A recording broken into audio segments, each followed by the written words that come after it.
Bonjour à tous et bienvenue pour ce nouvel épisode dans lequel on va parler d'une notion très importante si l'on souhaite obtenir des couleurs éclatantes dans ses peintures.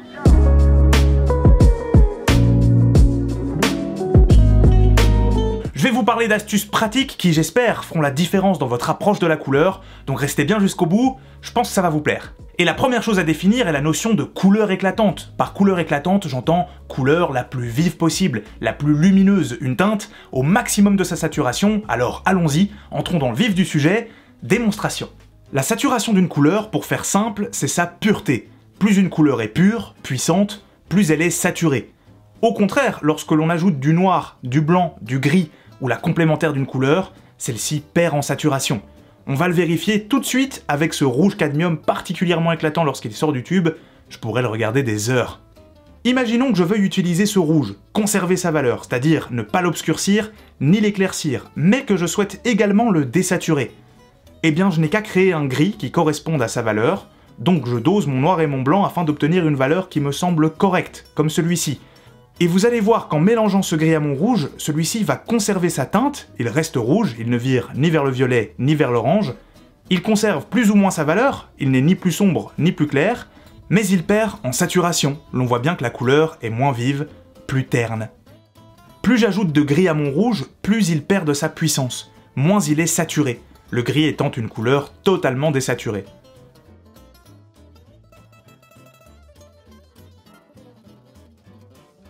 Il suffit de voir sur un programme de photo comme celui-ci, si je prends une image et que j'augmente la saturation, toutes les couleurs vont gagner en intensité.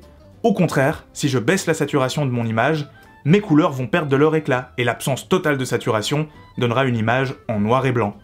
Maintenant allons un cran plus loin, je vais vous montrer que tout mélange, quel qu'il soit, déforce une couleur. Cela permettra aussi de répondre à la fameuse question, est-ce que l'on peut obtenir toutes les couleurs possibles et imaginables à partir des trois couleurs primaires, de noir et de blanc? Et juste avant de vous en faire la démonstration, pour être sûr de bien saisir tout ce dont je vais parler, il est nécessaire de comprendre comment fonctionne une couleur et comment fonctionne un pigment. J'en ai déjà parlé dans ma vidéo sur les couleurs primaires dont le lien s'affiche juste ici. En très résumé, un pigment fonctionne grâce à la lumière qui se réfléchit dessus. La lumière blanche est constituée de toutes les couleurs visibles existantes, et le pigment, au contact de la lumière, va retenir, va absorber toute une partie de ce spectre lumineux, et renverra vers notre œil la portion du spectre qu'il ne retient pas, et qui correspond donc à la couleur que l'on voit.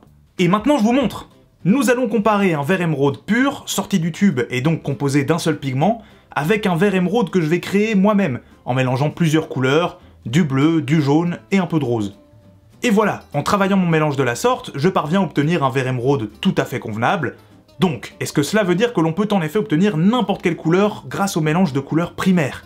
Eh bien non, pas totalement, car autant j'ai réussi à réaliser une teinte qui s'approche vraiment du vert émeraude, autant la couleur obtenue par le mélange d'autres couleurs ne sera jamais aussi lumineuse, éclatante et puissante que le vert émeraude original.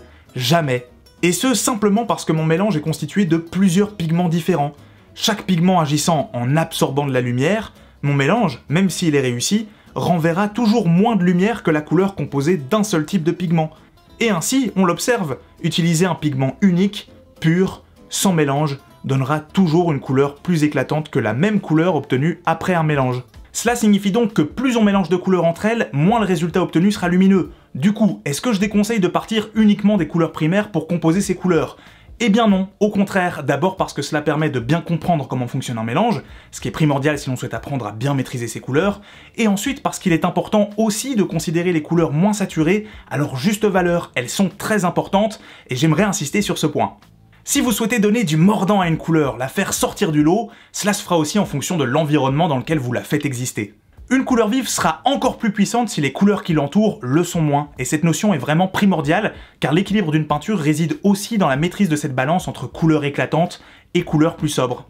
Et cela n'est pas un jugement de valeur, il est évidemment possible de faire de magnifiques choses avec l'emploi exclusif de couleurs très vives, ou à l'inverse de couleurs plus ternes, le tout est d'être maître des effets que l'on souhaite créer. Ainsi, même s'il est excellent d'apprendre à peindre avec les trois couleurs primaires, du noir et du blanc lorsqu'on débute, et que je recommande vraiment de se cantonner à ces couleurs de base dans un premier temps, il est très important de comprendre en quoi, précisément, l'achat de certaines couleurs spécifiques, de teintes particulières et d'une qualité supérieure, peut influencer de manière considérable votre travail de la couleur, offrant un résultat incomparablement plus puissant et qu'aucun mélange ne parviendra à égaler. C'est un sujet passionnant et j'espère que ces quelques notions pourront vous être utiles dans votre pratique personnelle. N'hésitez surtout pas à me poser vos questions dans les commentaires en dessous de cette vidéo. J'ai déjà hâte de vous retrouver et en attendant, je vous dis à la prochaine et je vous fais de gros bisous.